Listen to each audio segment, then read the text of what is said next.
So student, আজকে আমরা কি শিখব? আজকে আমরা শিখব হিমশৈল। হিমশৈল তোমরা দশম শ্রেণী এবং দ্বাদশ শ্রেণী বা অন্যান্য তোমাদের কম্পারেটিভ এক্সামের জন্য খুবই গুরুত্বপূর্ণ একটি টপিক হিমশৈল। যদি ক্লাসটি ভালো লেগে থাকে তবে অবশ্যই একটি লাইক, কমেন্ট এবং শেয়ার করবে। তো চলো শুরু করি। হিমশৈল আর কিছুই না, তোমাদের আমি গত ক্লাসে শিখিয়েছিলাম যে মহাদেশীয় হিমবাহ কাকে বলে। মানে মহাদেশীয় হিমবাহ কি? এমন একটা হিমবাহ যেটা গোটা বিস্তীর্ণ অঞ্চল জুড়ে, মহাদেশের বিস্তীর্ণ অঞ্চল জুড়ে অবস্থান করে, মহাদেশের বিস্তীর্ণ অঞ্চল জুড়ে অবস্থান করে। আর যখন এই সমুদ্র তরঙ্গের ধাক্কায়, ধরো এটা সমুদ্র, এটা মহাদেশীয় হিমবাহ, এটা মহাদেশীয় হিমবাহ। তো এই মহাদেশীয় হিমবাহ কি করে? সমুদ্র তরঙ্গের ধাক্কায় প্রান্তভাগ ভেঙে যায়, সমুদ্র তরঙ্গের ধাক্কায় প্রান্তভাগ ভেঙে যায়। ভেঙে গিয়ে কি করে? ওই বরফের টুকরারই কিছু অংশ এই জলের উপরে ভাসতে থাকে। বুঝতে পেরেছ? জলের উপরে ভাসমান অবস্থায় থাকে বরফের টুকরা। এক কথায় বরফের এমন একটি স্তূপ বা টুকরো যা জলের উপরে ভাসমান অবস্থায় থাকে। কেন থাকে? তার কারণ এই মহাদেশীয় হিমবাহতে যদি সমুদ্র তরঙ্গের ধাক্কায় মহাদেশীয় হিমবাহের প্রান্তভাগ ভেঙে যায়, সেক্ষেত্রে এই হিমশৈলের কিন্তু উৎপত্তি হয় বা সৃষ্টি হয়।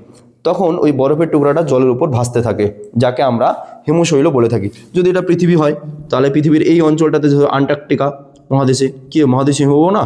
তো এই মহাদেশীয় হিমবাহ আন্টার্কটিকা মহাদেশে যে কুমেরু মহাসাগর রয়েছে, তো এই মহাদেশীয় হিমবাহের প্রান্তভাগ কী করে? সমুদ্রের ঢেউ এখানে ধাক্কা দেয়, যেটা ভেঙে যায়। ভেঙে গিয়ে ঠিক এরকমই জলের উপরে বরফের টুকরাটা ভাসে, তখন তাকে আমরা বলবো হিমশৈল। এক কথায় মনে রাখবা, জলে ভাসমান বরফের স্তূপকেই বলা হয় হিমশৈল। তো চলো এবার এই হিমশৈলের বৈশিষ্ট্য আমরা দেখি। কি? এই হিমশৈলের একটা মারাত্মক বৈশিষ্ট্য যে 10 ভাগের 1 ভাগ জলের উপরে থাকে। এই যে এই হিমশৈলটাকে যদি আমরা 10টা ভাগে ভাগ করি, তার মাত্র 1 ভাগ জলের উপরে থাকে, আর 9 ভাগই থাকে জলের তলায়। মানে 90% জলের তলায় থাকে, 10% থাকে জলের উপরে।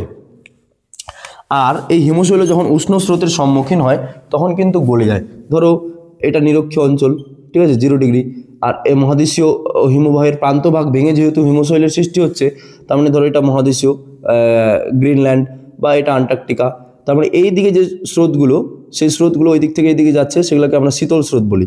অর্থাৎ মেরু অঞ্চল থেকে যেগুলো নিরক্ষীয় অঞ্চলের দিকে যায় সেগুলোকে শীতল স্রোত বলি। আর ধরো এইখানে একটা বরফের টুকরো আছে, মানে হিমশৈল আছে, জলে ভাসছে, আর এদিক থেকে একটা উষ্ণ স্রোত আসছে আসছে আসছে। দিক কী করবে? এই উষ্ণ স্রোতটা কিন্তু এই বরফের সম্মুখীন হবে, মানে মিশে যাবে, উষ্ণ স্রোতের সংস্পর্শে আসবে। তো যখনই উষ্ণ স্রোতের সংস্পর্শে আসলো এই বরফের টুকরো বা হিমশৈল, তখন কিন্তু এই বরফের টুকরো আর বরফের টুকরো থাকে না, এটা পুরোটাই গলে গিয়ে কিসে পরিণত হয়ে যায়? জলে রূপান্তরিত হয়ে যায়, পুরোটাই গলে গিয়ে জলে রূপান্তরিত হয়ে যায়। তখন কি হয়?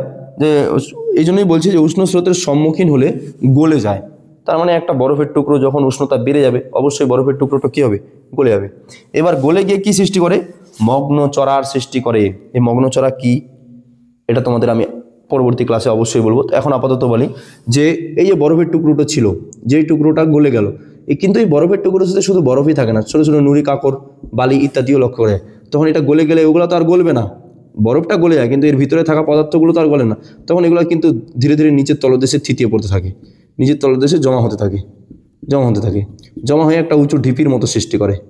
এবং সমুদ্রের যে গভীরতা, এক্স্যাক্টলি আগে গভীরতা ছিল এই পর্যন্ত, এখন গভীরতা হচ্ছে এই পর্যন্ত। তার মানে একটা বিশাল ভূমিরূপের সৃষ্টি করবে, উঁচু, ওই হিমশৈলের মধ্যে থাকা পদার্থগুলো গলে গিয়ে। আর এই উঁচু ভূমিভাগটাকেই বলা হয় কিন্তু মগ্নচড়া।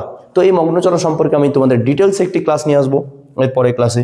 এবার পরিবহনে বিপজ্জনক হয়, অর্থাৎ যারা জাহাজ বা নৌকা চলাচল করে, তখন কিন্তু কী হতে পারে? এই পরিবহনে বিপজ্জনক হতে পারে, কারণ এই জাহাজ বা নৌকো এই হিমশৈলের সাথে কিন্তু ধাক্কা লাগতে পারে। আমাদের একটি বিখ্যাত জাহাজ টাইটানিক, তোমরা সবাই নাম শুনেছো।